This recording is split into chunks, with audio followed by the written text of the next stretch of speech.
What's up everyone? On today's video, we're doing a map tour of Marlboro, New Jersey. We're going to cover a few different topics like the location, commute to New York City, school systems, and a few others. If this is your first time to the channel, my name is Steve McCutcheon, and I'm a realtor at Berkshire Hathaway. On the Live in Central Jersey channel, we cover everything related to the Central Jersey real estate market. So if you want to be the first one to know what's going on in either Monmouth or Ocean County real estate, feel free to click the bell, hit the subscribe button. Let's get this video started. Kicking us off with the map tour, and this is pretty much where the bulk of the video is going to remain. First off, we want to check out the location of Marlboro. So I just kind of zoom out a little bit for you here. A little bit better picture of Monmouth County itself. Pretty much if you drew a line like straight where the top of Marlboro is right here, all the way across, that's going to be your border with Monmouth County. So it's more like that northwestern section. I want to call this like the northern part. So like northwest right here. It borders with Matawan, Homedale and Colesnick on the east. You got Freehold at the south, Manalapan down to the southwest. And then up in the northwest section, you even have Old Bridge. That's going to be part of Middlesex County. So you have three major roadways that are going to run through Marlboro. You got Route 9 here in this little tip. You got Route 18 that go through the whole length, and then 79 it also does. All three roadways are going to bring you north to south. None of them are going to have tolls on them. 79 and 9 are pretty much going to have a little bit more, a few more lights and a little bit more stop and go action, where this portion of Route 18 right here does not have any lights, and it's going to be a pretty smooth ride through. In terms of Marlboro, it's just size. It is about 30 square miles, ranking at 9th out of 53 towns in Monmouth County. Population's roughly 41,500. You know, it's obviously going to vary year by year a little bit, but it's always been steadily increasing over the last couple decades. You got about 47% of the households have a child under the age of 18, and 78% of the couples are married and living together. So if you move to Marlboro, more than likely than not, your next door neighbor is probably going to be a family with some kids, which is awesome, especially if you're looking for, you know, a decent school system, all that kind of stuff. We'll get to that later. But it's a big family area. People that obviously maybe work in the city, want to move here to have a better overall quality of life. You're also about 20 to 30 minutes from the beach side and the Jersey Shore. So you got Long Branch up here, Asbury, Belmar farther down. Those are probably going to be your top three towns you want to go to if you're going to be living in the Marlboro area. Route 18 brings you out to here pretty easily. You can hop on 34 or 35 and then just go all the way down south. So again, Long Branch, Asbury, Belmar are probably going to be your top three. Really good nightlife, boardwalk, beach, all that. If you want to move to, or just move to Marlboro to commute to New York City, you have quite a few different options. So first one's just going to be driving yourself. I already named a couple different major roadways already. Second one would be taking the bus, and the third one would be taking the train. A little bit of caveat with the train, that's not going to be in Marlboro. It's actually going to be up here located in Matawan. So you're going to use the Matawan Aberdeen station. That's going to be to the northern part right here. So pretty close to Marlboro, especially even that live in that northern part. If you want to take the train, that definitely is possible.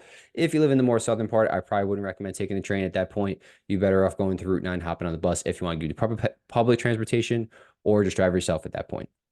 If you drive yourself, I would take this with a grain of salt. This says 53 minutes on here. This is also given the time right now.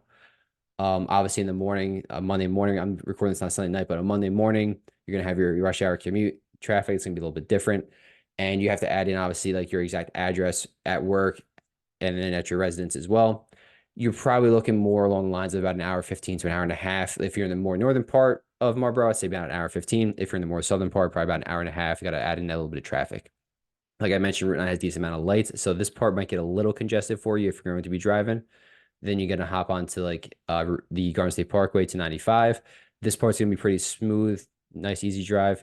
And the last portion getting into New York City, that's going to be another congested area. Just so many cars trying to get into a singular location, only so many bridges to get over there. So obviously it's going to get backed up a little bit. Hopefully no bad weather or any accidents most days you commute, but obviously those things do happen. You have to kind of account for those possible delays as well. So yeah, hour 15, hour and a half, probably going to be like your sweet spot in terms of commuting to and from the city. Same thing's going to be with the bus. Now, there's many different bus stops going to be within Marlboro. I'm just using the main one right here. It's a park and ride, basically meaning that you're going to park in a designated area. Bus is going to pick you up, and there's a lot of people that'll do this. So there's one over here on Union Hill, and from Union Hill, you're looking at about an hour trip, hour and a minute, it says right now currently. Union Hill Road's going to be over here. Where are we at here? There we go. It's this one. It's this road right here. So somewhere over here is going to be your parking ride. You can hop on there and go up to New York City. The last option, like I mentioned before, is going to be the train. That's going to be over in Matawan. Again, that's about an hour 15. So again, if you're in that southern portion of Marlboro, I don't know if it'd be more like time effective to drive all the way up there to then have that same commute time as you would if you just drove straight to the city or anyway or took the bus. So I would probably stay away from that if you're in the southern portion. If you're in the more northern part, again, just want to do a little bit of public transportation to maybe just decompress after work or, before work, get some work done on the way on your commute. So just a couple different options. So you can drive yourself, take the bus, or take the train. Realistically, all of them are roughly going to be about the same commute time. So really can't go wrong with either one of them. Next up, I'm going to want to cover the school. And Marlboro school system is a big reason why you see a lot of young families move to the area and why such a high percentage of them are going to be married with kids under age of 18. So I don't know why this is rated B plus, because as you scroll down, you're gonna see that every elementary and middle school is rated an A minus or an A. So I'm not really sure exactly how that overall grade was formed for niche.com, but just to kind of give you an idea right there. So it says 6 elementary, but there's really 5. The other one's going to be a pre-K, just thrown in here. So you have 5 elementary, 2 middle, and then 1 high school. For the middle school, for the Marlboro Township School District, so that's not counting the high school. We'll get to that in a second. You have about 4,500 students with a 14-to-1 student-teacher ratio. When you move on to high school, Marlboro Township High School is actually going to be part of the Freehold Regional High School District. So kind of scroll over here real fast to show you. The Freehold Regional District is going to be rated an A, and all their high schools are going to be rated either an A minus or an A as well. Where's the map? Here we go. So Marlboro is going to be in this more northern part over here, or the most northern part. Then you got Manalapan's going to be on the left. Freehold Borough is pretty much right down the middle. And then you got Colesnick on the eastern side, Freehold Township, and then Howell is going to be the most southern school. The cool part about the Freehold Regional High School District and why a lot of parents do enjoy it is that you're going to be able to attend or your child's going to be able to attend any of those 6 public high schools if they choose to and apply to a certain program. This program is going to be called the Magnet Program, and each school is going to specialize in the 1 to 2 different programs that your child could attend. So, for instance, if your child is interested in police and EMS, Manalapan has the LEPS program, and this is, like I just mentioned, police and EMS. So in 8th grade, if your child wants to, even if you live in Marlboro, Freehold, it doesn't matter. They can apply to Manalapan High School for this program, and if they accept it, they get public busing there as well. So you can pretty much live in any of these towns, go to any of these high schools if you choose to. Sometimes, not supposed to be used this way, but sometimes athletes will do this in order to attend a better maybe basketball program, baseball program, whatever it might be. But the program is mainly used for you to, or your child to get into a program that they're interested in. Marlboro has business administration. Howell has something called FPAC, which is like a dancing, arts, like videography, that kind of thing. The list goes on and on. They all specialize in something different. You can always just check out the website. All you got to do is just type in Magnet Program, Freehold Regional High School District on Google, and it should just be the first link that pops up. It gives you the application dates, the programs, their descriptions, all that stuff. So highly recommend checking it out. Getting back to just Marlboro High School in general, it's rated an A in the 8th best public high school in Monmouth County, according to niche.com. They have about 1,800 students and a 16-to-1 student-teacher ratio. So it's a pretty good area. I grew up in Freehold, obviously Marlboro not too far away from there, but as you can see, just in general, like their school rankings and how they match up in New Jersey itself, they pretty much rank in the top, I don't know, top 20%-ish, somewhere in that range, and top third for this too. So you really can't go wrong. Marlboro's a really good school, and from when I talk to parents and we're talking about like the Freehold Regional High School District, a lot of them are always drawn to Marlboro specifically, and they want to get their child into those middle schools and elementary schools more than other towns in general. So again, good area. Really can't go wrong with any of the region or the districts in that region, in my opinion, but Marlboro specifically, probably one of the more higher rated ones. Moving on to different housing options and what's going to cost you to live in Marlboro to attend these schools. It's definitely going to be a pretty penny. So a median home sales price over 2023 for Marlboro was $765,000. So obviously quite high, but there are some other options for you as well. So I already have this pulled up. We're going to break it down to condos and townhomes, single families, and adult communities. So when it comes to condos and townhomes, you have a few different ones that you can check out, and they're broken into like the more northern part and southern part of Marlboro. So as you scroll out, you can kind of see that here. So up here, you're going to have 2 communities that already, like I said, I've already pulled these up. On the right side is going to be Mill Ponds of Route 18. The left side is going to be Port de Jardin. They're both roughly the same price point in that 350 to like 500 range. You'll get between 2 and 3 beds. I think Mill Ponds, a few of the units over there do have basements, but it's pretty rare for the most part. But yeah, that's what you're going to get. Again, you're in a good commuting spot. You're right next to Route 9 and Route 18, so you can go either direction or take either route. So nice just to have that kind of option. As you get some more southern portion, you have like a townhome style, and these actually have garages attached to them. They're gonna be a little bit more money, right in that above 5 range, but actually that one's even a little bit cheaper in that 450 range. So you have a little bit of everything in the Marlboro when it comes to just the options, from about 350 all the way up to about like 550, 600-ish for condos and townhomes. And then you do have one luxury community that's over to this right-hand side over here. These are all built within like that 2022, 2023 range, and they're in like the upper 8s. I mean, just in personal opinion of mine, if I'm spending $800,000, I'm probably going to be buying a single family, unless I really just don't want to take care of the lawn. I want an HOA to do it, but even at that point, I'm probably just going to move into a single family home that has an HOA. So to me, it's a little weird. I wouldn't spend that much money. Listen, these places they're pretty gorgeous, not gonna lie. And the floor plans are pretty solid too. But yeah, I mean, they're, 2,700 square feet, 300 square feet, or sorry, 2,700, 3,000 square feet. So they're bigger. Don't get me wrong. But it's just, again, if I'm spending that much money, I probably want like a house with a bunch of decent yard, maybe 4 or 5 beds, whatever it might be. So again, personal opinion of mine, just kind of throwing that out there. But the majority of the condos and townhomes in Marlboro are going to range between 350 and 550, which is significantly under that 765,000 median sales price I just mentioned. When you move on to single families, this is where it's going to change for you pretty greatly. You really can't get a move-in ready single family home in Marlboro for less than $600,000. It really just does not exist anymore, unfortunately. And I'll just kind of bring you to like the list real fast. Go through these. You have a couple mobile homes, or right, mobile homes, I guess they technically, right, modular homes, whatever you want to call them. So you do have a couple of those in Marlboro as well. But scrolling through, let's just take $500,000, right? A decent sales price for a lot of other towns. 3-bed, 2-bath ranch. I mean, just from the photos you can look, it's a little beat up inside, completely outdated. So even buying a $500,000 home, just looking at this, if you're not going to do any of the work and you're paying someone to do it, you're probably spending at least what, 1 to 150 on it on top. I mean, it looks nice inside. Like if the completely remodeled, probably a beautiful home. But scrolling down a little farther here, let's try to find one for you, one of the cheaper ones.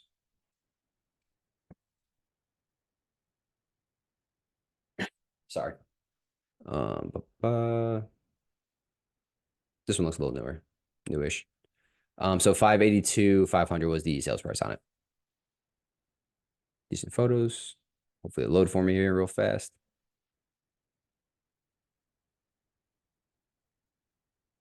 Of course, when I need them to, they're not going to, right? There we go. Yeah, so relatively looks like a nice updated kitchen. Cabinets, floor to ceiling, actually. Wow. Stainless steel appliances. Okay, so really nice home. 3-bed, 2-bath range. So pretty much the exact thing I just mentioned. And that other one for 500 when this one went for 582. So that's going to be like your bare minimum entry price for a move-in ready home right there. And then obviously the list goes on and on as you get into the sixes. You can kind of see just the professional photography on them a little bit better. And just the houses look a little bit nicer too. So but again, the bulk of them are going to be in between, I would say, 6 to 900,000. And then Marlboro does have a decent community and decent reach in that $1 million range too. So I think the highest one that sold was probably in that 2.9 million range. Hold on, we could just skip this real fast. Yeah, 2.925 right there. So, and that's sold in 5 days, by the way, which is kind of insane. It's almost 8,000 square feet. So you can pretty much get everything from a single family home in that 600 range all the way up to 2.9 million in Marlboro. So plenty of different options right there. Last but not least, I want to cover the adult communities. And there's 3 main developments, I would say, all different price points as well. Zoom out for you real fast. This left side is going to be Marlboro Greens. This one's going to be Greenbrier, and this one will be Rosemont. So the one on the left here, this is actually very close to Manalapan. So they actually have a Manalapan Englishtown mailing address, which is 07726 versus Marlboro, that's 07746. So if you see that kind of difference right there. But Marlboro Green is going to be like your smallest one and cheapest one that you can get to. You're going to have like your 1 and 2-bed condos. So it's a little bit more affordable. Let's say you sell your home, you want to take the equity and purchase something, all out in cash. This is one of those developments you can definitely do that in. The 1-bedrooms are just under 1,100 square feet. And again, pretty affordable, right? Now, let's say for 2024, these are maybe in that 250 range, give or take. The 2-bedrooms are just above 1,300 square feet, and they range in like that 320, 340, 350 range, all the way up to about what's high as 375. So again, really nice units. Really can't go wrong with them either way. When you want to go move on to those single family homes, head over to Greenbrier over here, and you'll find everything for about like 400 up to like 6, maybe 650 might top out at. The only thing you want to be careful of here is, not careful, just be aware of this little water strip right here. It's actually a decent lake over here, and any of the homes are going to be on this border of them. Anything with a waterfront, water view, is obviously gonna be more expensive. It's the same thing when you're looking for a home near the water, like near the beach. If you're gonna be on the beachfront, it's gonna be a lot more expensive than if you're about 4 blocks in. So same thing is gonna go on for here as well. Most of these units and single family homes are gonna be 2 bed, 2 bath for the most part. I don't know if they have any. I'm assuming they do have obviously a bigger model. I don't know if I've ever really shown a 3 bedroom in there though, realistically. Yeah, I'm only seeing twos. So I'm gonna leave it at that then 2 bed, 2 baths, but possibly a third bed in there too.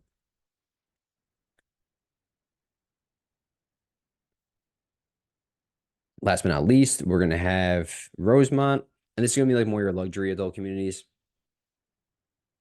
This one just popped on. This is ironically the most expensive one. That went for 880, and this actually just happened the January of 2024.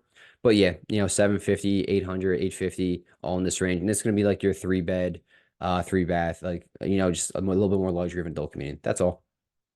Um, when it comes to these though, is to just imagine they're a little bit bigger. So if you're someone that maybe your health is declining by any chance, you don't want to do stairs, all that, anything along those lines, if you're buying it, there's no reason to buying close to a 2,900 square foot adult community home at that point.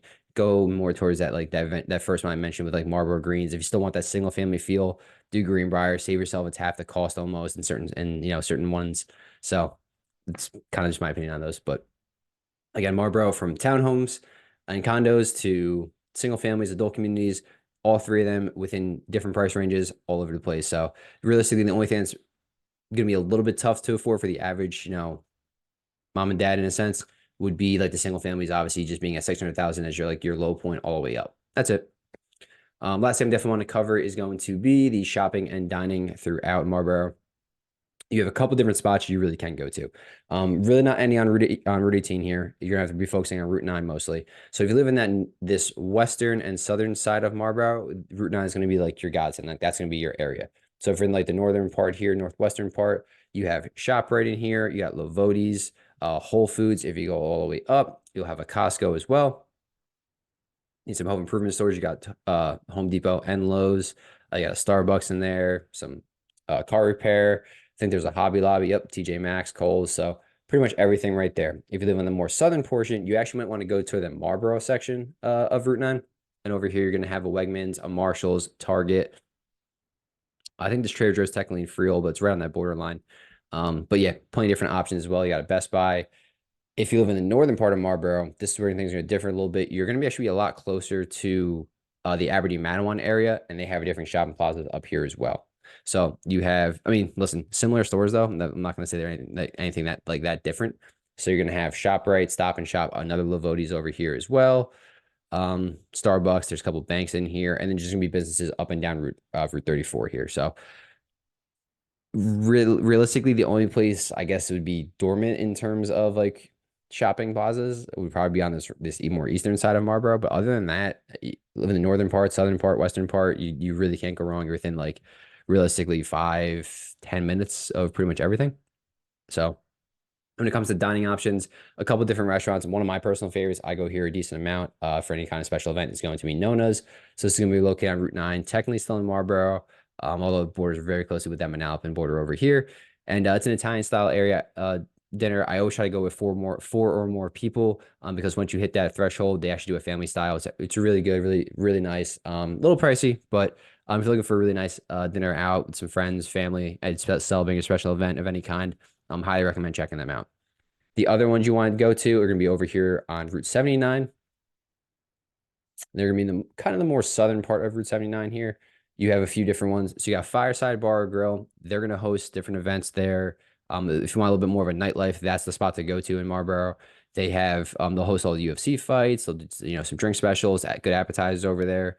If you want more sit down restaurant, you can go up to here to Cousin Seafood and Clam Bar. Again, a little pricier, but highly recommend checking them out. They do get busy on weird nights. I think Thursdays are actually like one of their more popular nights for some reason. Thursday or Wednesday, I forget what it is, but definitely recommend checking them out. And then last but not least, you have Osteria. Is in this one? Yeah, right here. They actually have a really nice outdoor area and seating too. It's an Italian restaurant again, same as Nona's would be, but completely different menus in my opinion. And yeah, realistically, those are probably the top spots you want to go to. There's actually, it looks like a bus stop right here. So on the more eastern side and southern portion of of Marlboro as well. So yeah, that's pretty much about it, guys. We covered the location, the commute to New York City, schools, housing options, shopping and dining. If you want to see anything else on these videos, let me know. But that's pretty much all I got from Marlboro, and we're going to wrap it up here. Thanks very much for sticking around to the end of the video, guys. I really do appreciate it. Hopefully you gained a little bit more knowledge and insight on what it's like to live in Marlboro and all that kind of stuff. If you're looking to move to the Marlboro area, feel free to reach out to me. All my contact information is down below in the comments and description. Whether you're 1 month, 3 months, 6 months, even a year out, it doesn't matter to me. Let's just get you on the right path towards your real estate goals. If you're looking to move to a different part of the Central Jersey area, check out the 2 videos popping up here for you, and maybe they help you out a little bit too. Have a great day.